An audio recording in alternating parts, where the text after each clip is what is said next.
Telangana assembly ఎన్నికల్లో సత్తా చాటి అధికారంలోకి వచ్చిన కాంగ్రెస్ పార్లమెంట్ ఎన్నికల్లో అదే రిజల్ట్ రిపీట్ చేయాలని భావిస్తోంది. అందుకు అనుగుణంగానే ఎత్తుగడలు వేస్తోంది. బలమైన అభ్యర్థులు బరిలోకి దించడమే కాకుండా గెలుపు కోసం అనుసరించాల్సిన వ్యూహాలకు పదును పెడుతోంది. అయితే ఏపీలో సక్సెస్ అయిన వాలంటీర్ వ్యవస్థ తెలంగాణలోనూ తెచ్చేందుకు రేవంత్ సర్కారు కసరత్తులు చేస్తుంది. ఇందిరమ్మ కమిటీల ఏర్పాటులో భాగంగా వాలంటీర్ల వ్యవస్థకు శ్రీకారం చుడుతోంది.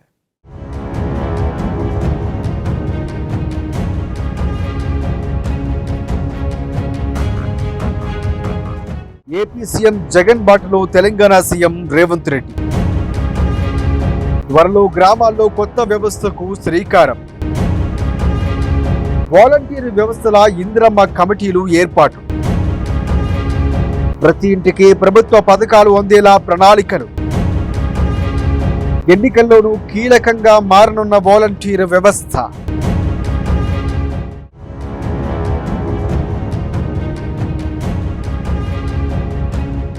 లోక్సభ ఎన్నికల వేళ తెలుగు రాష్ట్రాల్లో ఆసక్తికర పరిణామాలు చోటు చేసుకుంటున్నాయి.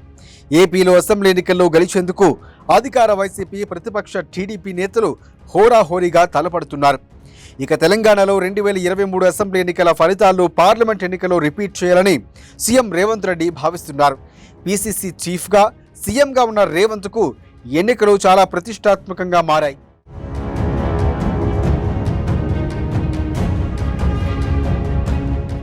ఇప్పటికే అధిష్టానం దూతగా ఉన్న కేసీ వేణుగోపాల్ 14 సీట్లు తగ్గేదే లేదని ప్రతి సమావేశంలో చెప్తూ వస్తున్నారు. ఈ క్రమంలో మెజార్టీ సీట్లు సాధించకపోతే తన పాలనపై ప్రభావం పడుతుందన్న ఆలోచనలో రేవంత్ రెడ్డి ఉన్నారు. మెజార్టీ సీట్లపై ఫోకస్ పెట్టి పార్లమెంటు నియోజకవర్గాల వారీగా సమీక్షలు చేస్తున్నారు. ఇటీవలే భువనగిరి లోక్సభ నియోజకవర్గంపై కూడా సమీక్ష చేశారు. ఈ క్రమంలో ఏపీలో జగన్ ఫార్ములాను తెలంగాణలో అమలు చేసేందుకు నిర్ణయం తీసుకున్నారాయన.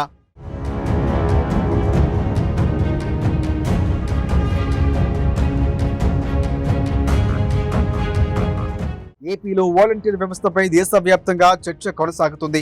వైఎస్ జగన్ సీఎం అయ్యాక వాలంటీర్ వ్యవస్థను తెచ్చారు. దీనిపై విపక్ష టీడీపీ, జనసేన, బీజేపీ కూటమి తీవ్ర స్థాయిలో విమర్శలు చేసింది.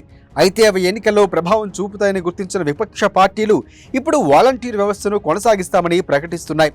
మరోవైపు వాలంటీర్ వ్యవస్థపై ఏపీలో ప్రజలు సానుకూలంగా ఉన్నారు. దీంతో తెలంగాణలో కూడా వాలంటీర్ వ్యవస్థను తీసుకురావాలని రేవంత్ రెడ్డి భావిస్తున్నారు.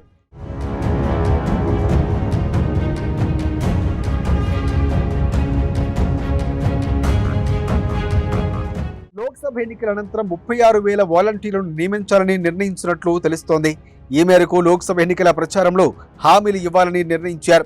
ఏపీలో జగన్ కొండగా నిలిచినట్లే తెలంగాణలో వాలంటీర్లను నియమిస్తే కాంగ్రెస్కు అనుకూల ఫలితాలు వస్తాయని కాంగ్రెస్ పార్టీ భావిస్తోంది.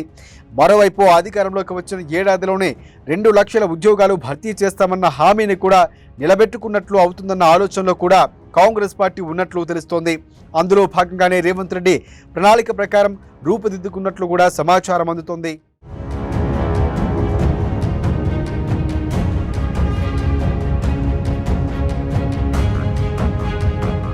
తెలంగాణలో కూడా వాలంటీర్లతో వివిధ కార్యక్రమాలు, ప్రభుత్వ పథకాలపై ప్రచారం, సామాజిక పింఛన్లు, ఇతర సంక్షేమ పథకాలు లబ్ధిదారులకు అందేలా తీసుకోవడం వంటి పనులు చేయించే అవకాశం ఉంది. వాలంటీర్లకు ఏపీలో చెల్లిస్తున్నట్లుగానే గౌరవ వేతనం ఇవ్వాలనుకుంటున్నట్లు తెలుస్తోంది. ఈ మేరకు అధికారులతోనూ చర్చలు జరిపినట్లు తెలుస్తోంది.